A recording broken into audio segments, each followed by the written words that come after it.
महर्षि उड़िया बाबा को भी एक उपासक ने प्रश्न किया था कि महाराज जी, मन कैसे रुके? तो उड़िया बाबा ने उत्तर दिया, नियम पालन से।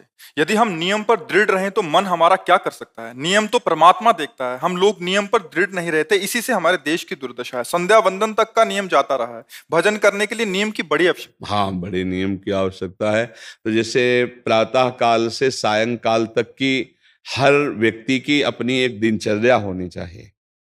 ऐसा नहीं कि आज हम 4 बजे उठे, कल 7 बजे उठे, पर फिर मन को आप कंट्रोल नहीं कर पाएंगे। मन के लिए एक दिनचर्या होनी चाहिए कि हमको 10 बजे सोना है, 4 बजे उठ जाना है। तो फिर 4 से 4:15 नहीं होना चाहिए, 4 बजे उठ जाना, ऐसा नियम बना ले। और उठ करके हमको थोड़ी देर नाम जप करना है, थोड़ी देर हमें वाणी जी का गायन करना है, थोड़ी देर हमें ध्यान, एक अपनी दिनचर्या। फिर हम अपने संसार के कार्य के नियम, जो संसार के कार्य हैं, उनको भी करते हुए भगवान को समर्पित करें। जैसे जो पद में है, जो आपको राष्ट्र सेवा मिली है, जो आपको समाज सेवा के पद मिले हैं, या आपको जो घर की सेवा के कार्य मिले हैं, उनमें बहुत धर्म पूर्वक आचरण होना चाहिए।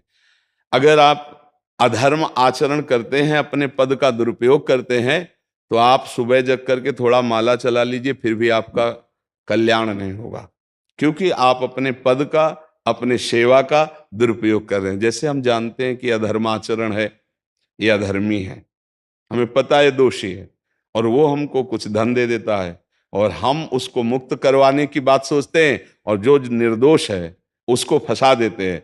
अब तुम चाहे जितना माला चलाने की कोशिश करो या दान पुण्य करो, वो तुम्हारा अधर्म आचरण, वो अधर्म का धन तुम्हें सतमार्ग में नहीं जाने देगा। नियम लेना चाहिए कि जिस पद में है, जिस धर्म में है, जिस कर्तव्य में है, चाहे कुछ भी हो जाए, हम अपने कर्तव्य से विमुख नहीं होंगे। जितना जप महान है, उतने कर्तव्य महान है। दोनों बातें समझना है। जब माला फेरा और इसके बाद बेईमानी, अधर्माचरण, इनका कोई नियम नहीं है कि हमें कैसे चलना है, तो वो माला काम नहीं कर पाएगा, क्योंकि उसका तभी सत्य भाव माना जाएगा माला जपला जब धर्माचरण है। धर्माचरण नियम से। बोले वो बड़े कट्टर नियम वाले हैं, उनको घूस नहीं, आप उनको भयभीत करके नहीं काम करवा सकते, प्रलोभन में काम नहीं करा सकते। ये हमारी गृहस्थी है ना, तो गृहस्थी के पालन के लिए धन चाहिए, और धन के लिए हम धर्म को आगे रखें, धन को नहीं। धर्म को, हमारा कर्तव्य क्या, प्रायः जैसे पूज्य बाबा ने कहा, आज हमारे देश में बहुत दुर्दशा हो रही है। दुर्दशा हो रही, क्यों? क्योंकि सब अपनी जगह से गलत हो रहे हैं। अगर अपनी जगह हम ठीक रहे तो हमारी दुर्दशा नहीं होगी। हमारा भजन कम होगा, लेकिन हम धर्म से चल रहे हैं तो हम विजयी होंगे। हम भगवान को प्रसन्न कर सकते हैं, क्योंकि हमें जो कार्य मिला है वो भगवान का ही कार्य, सृष्टि भगवान का कार्य। जैसे नए बच्चे कुछ वकालत पढ़ रहे थे, तो यहाँ के प्रश्न किया था कि हम जानते हैं कि वो दोषी नहीं है, हम जानते हैं कि वो दोषी है, पर दोषी हमें पैसा दे रहा है, तो हम वकालत पढ़ी इसीलिए, हम उसको जिताएंगे, तो ये क्या कोई पाप है? तो उनका खुला पाप है। बोले नहीं, हमारी कोई ऐसा कंपनी दो, ऐसा कुछ बोले कि हमारी कंपनी को ये सिखाया जाता है, तो हमको तो ये करना ही होगा, अगर नहीं करेंगे तो हमारी वकालत का मतलब क्या रहा? तो नहीं, वकालत का मतलब अधर्मी को मुक्त करवाना नहीं है। वकालत का मतलब अधर्मी के सबूत एकत्रित करके उसको दंड दिलवाना है, और धर्मात्मा को मुक्त करवाना है। अब इसके लिए आपके पास अर्थव्यवस्था अगर कमजोर भी है, तो धर्म व्यवस्था आपकी पूरी है। धर्म व्यवस्था ठीक है तो परिवार स्वस्थ रहेगा, सुखी रहेगा, भगवान आप पर प्रसन्न रहेंगे।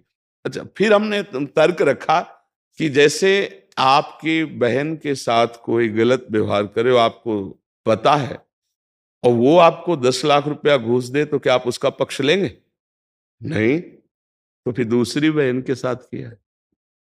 अब यहां विचार करना है ना, अपने भाई का अगर कत्ल किए हो, मुझे पता हो कि ये दोषी है, तो क्या हम पैसे से उसको मुक्त करने देंगे? लगेगा कि जान की बाजी लगा देंगे, और तुम्हें हम, ऐसे ही एक गरीब आदमी की किसी ने हत्या की है, तो आपका पक्ष बनता है। पर यह ज्ञान कहां मिलेगा? बिना अध्यात्म के ये ज्ञान तो मिलेगा नहीं। ज्ञान तो इस बात का मिला कि कैसे पैसा कमाया जाए। अच्छा, वो पैसा यदि अधर्म से आया है तो आपकी दुर्दशा कर देगा, आपकी बुद्धि भ्रष्ट कर देगा। तो जो बाबा कह रहे हैं कि आज हमारे समाज की बड़ी दुर्दशा हो रही, उसका कारण यही है कि हमें अध्यात्म का ज्ञान नहीं, हमें धर्म का ज्ञान नहीं, और बड़ी बड़ी गलतियां हो जाती है। बिल्कुल पता है आदमी निर्दोष है और हम धन के प्रभाव से उसको दंड दे देते हैं। वो दंडा भगवान जब आपको पलट कर देंगे तो आप सह नहीं पाओगे, उसका परिणाम बहुत बुरा होता है। तो इसलिए समाज को चाहिए अपने अपने कर्तव्य का पालन करते हुए एक नियमावली बना ले। जैसे कुछ दुकानों का नियम होता है कि वहां फिक्स रेट होता है, नहीं होता? वहां ये नहीं चलेगा कि कसम से कहते हैं कि तुम्हें हम अपना जान करके कि 100 रुपया मीटर ये मिला है, हम बिल्कुल मुनाफा नहीं ले रहे। नहीं, झूठ क्यों बोल रहे हो? दुकान खोले हो मुनाफा के लिए, झूठ क्यों बोल रहे हो? नहीं लेंगे मुनाफा, हम जितने का लाए हैं उससे मुनाफा लेंगे, पर 120 रुपया मीटर देंगे, कपड़ा बढ़िया है, नाप फिट है, इससे नीचे नहीं उतरेंगे, हमें सफाई देने की जरूरत नहीं है कि हम कसम खाते हैं या ऐसा। हम जानते हो ये बिजली है, दुकान है, नौकर लगे हैं, तो इसका मुनाफा लेने के लिए दुकान खोलें, कोई दान करने के लिए तो नहीं। तो सबको पता है मुनाफा लेगा, लेकिन एक फिक्स दाम, उसे 10-20 रुपया का मुनाफा लेकर के हम उसको बेच रहे हैं। लेकिन झूठ क्यों बोले? बोले झूठ के बिना धंधा नहीं चलता। नहीं, ऐसा नहीं है। अब असत्य बोलोगे तो उससे जो आपको मुनाफा मिलेगा वो आपकी बुद्धि भ्रष्ट करेगा, और सत्य है कि मुनाफा के लिए है वही चीज, और आप एक फिक्स रेट में दे रहे, बढ़िया है। अब अगर आप कोई मिलावट करके भोजन सामग्री दे रहे हैं, आपको पता है, तो जो खाने वाले के हृदय में बैठे हुए भगवान है वो तुम्हारे जीवन में मिलावट कर देंगे, तुम्हारा जीवन महान दुखमय हो जाएगा। ये कहां समझा जाता है? एक आदमी सिंथेटिक दूध बना रहा है, उससे कहो ये अपने बच्चे को पिला, नहीं पिलाएगा।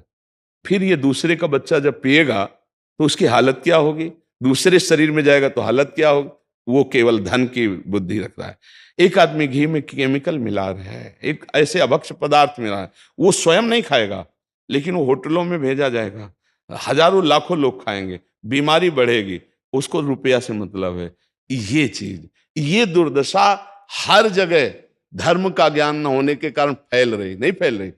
एक मरीज बीमार है, असली दवाओं में पैसे ज्यादा है, नकली दवा लेकर के असली के दाम में बेच देना, उसको बिल्कुल फायदा ना होना। लेकिन परमात्मा देख रहा है, तुम जानते हो नकली दवा है, वो तो नहीं जानता बेचारा, ज्यादा पढ़े लिखे नहीं, किसान आदमी गांव का आया है, तुमने दे दिया और उसने पैसा दिया असली के। अब वो पैसा तुम्हारी बुद्धि भ्रष्ट करेगा, तुम्हारे परिवार में कलह पैदा करेगा और तुम्हारा पतन कर देगा। ऐसे हर डिपार्टमेंट में, हर विषय में यदि हम अपने धर्म से चले, अपने सत्य से चले और थोड़ा भी भजन होगा, वो आपको उत्तम गति प्रदान करेगा। पर ऐसा कहां समझ में आ रहा? अध्यात्म के बिना भला ऐसा समझ में आएगा? तो इसीलिए कह रहे हैं हमारे देश की दुर्दशा हो रही। पूर्वजों में पहले ये था कि हमारा धर्म नहीं जाना चाहिए चाहे प्राण चले जाएं, हमारा चरित्र नहीं जाना चाहिए चाहे सर्वस्व नष्ट हो जाए।